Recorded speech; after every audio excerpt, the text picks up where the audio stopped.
Ah oui, papa, maman, cher honorable, chère excellence, votre satisfaction est notre devoir. Voici la solution rapide pour toute activité de transaction immobilière en RDC. Pour la vente, l'achat, la gestion, l'estimation et la mise en location. Oji mamacita, Oji mamacita, tu demandes de qui, de moi, de nous, pour toi je redescends ma ça. Vas-y mamacita, Oji mamacita, en plan ensemble je t'ai dit je t'aime à travers les miningas. Oji mamacita, Oji mamacita, tu demandes de qui, de moi, de nous, pour toi je redescends ma ça. Oji mamacita, en plan ensemble je t'ai dit je t'aime à travers les miningas. Quand je pense à toi je suis pas allé, je suis péché encore.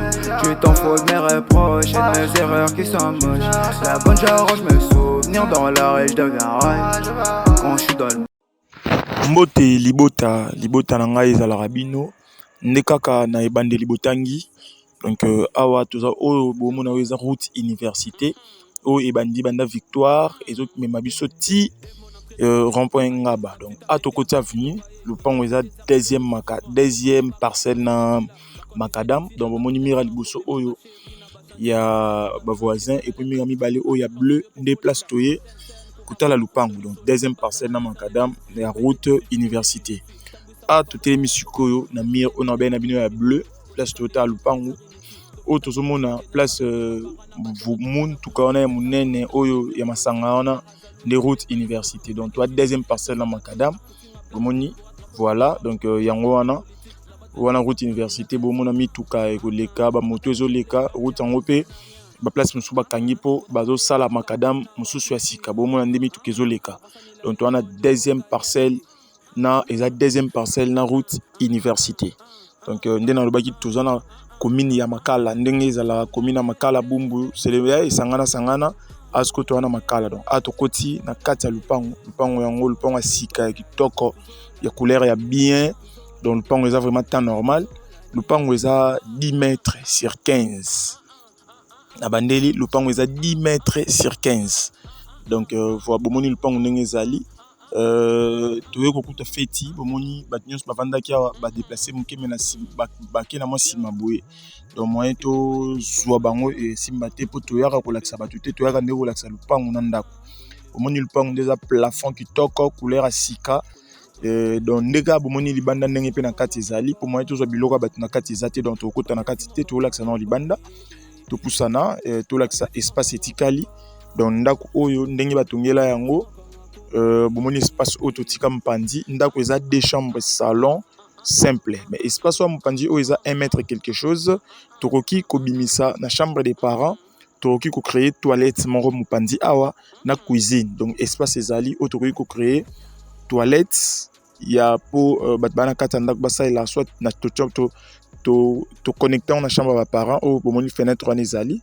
Et puis awa na espace etikal place batuko ezali belé o amulai o toko créer cuisine moko ya mulai po epesa 2 chambres salon cuisine salle de bain na ndenge ka ya matisa tusu kilo pe valeur ya ndako. Donc ndako eza 2 chambres salon simple eza na plafond eza plafond carreau batiaki na noté. Mais lupango mobimba eza pavé. Donc eza pavé ciment kitoko. Lupango ya bien ya propre oeza ke osombi lelo to arranger ka bilora mikie okoti ofandi. Et puis to relaxa toilette esika ezali. Donc toilette esika moko ya bien. Lupango eza na mai eza na courant ndako batu bafutelaka. Donc nde na lobaki lupango oyo to tiango $55,000 à discuter. Lupango oyo so sombi yango oza na capacité na espace etikali liboso wana ya kotonga lisusu ndako en étage ya komata po espace eza ebele. Donc espace mais ezali nde munene na ndenge ya liboso. Donc comme fête ezali bato bazaza ebele baolamba eza anniversaire à mwana. Donc moyen to zobilo baolamba eza te moyen to filmer bana eza te. Donc awa eza toilette ya libanda eza na moni eza propre mais ndenge bino moko kaka bandeko bosengaki edingoma kolakisaka ba toilette te pour air moto ta vidéo tozolia tout ça et ça la vraiment bien te. Donc bomoni toilette ya propre bomona da peinture déjà partout bomoni o ba cantine donc toilette faux septique yango liboso ezali. Donc awa parking ezali mutuka ti na lupangu. Donc voilà un peu structure ya lupangu ndenge ezaleli na lobi 10 mètres sur 15 na ndako ya 2 chambres salon simple mais espace ya komatisa ya kosala cuisine na salle de bain pour na kati ya ndako ezali, et puis toilette ya libanda ekotikala pe peut-être pour na ba visiteurs na espace ya liboso awa okoki susu kotombola pe kotonga. Donc na lobaki $55,000 à discuter.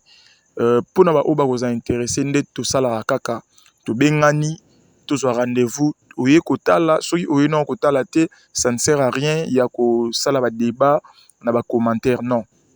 Soko sepeli na eloko kita sur terrain soit otinde mutu aya kotalela yo a toza na deuxième parcelle na makadam $55,000 à discuter.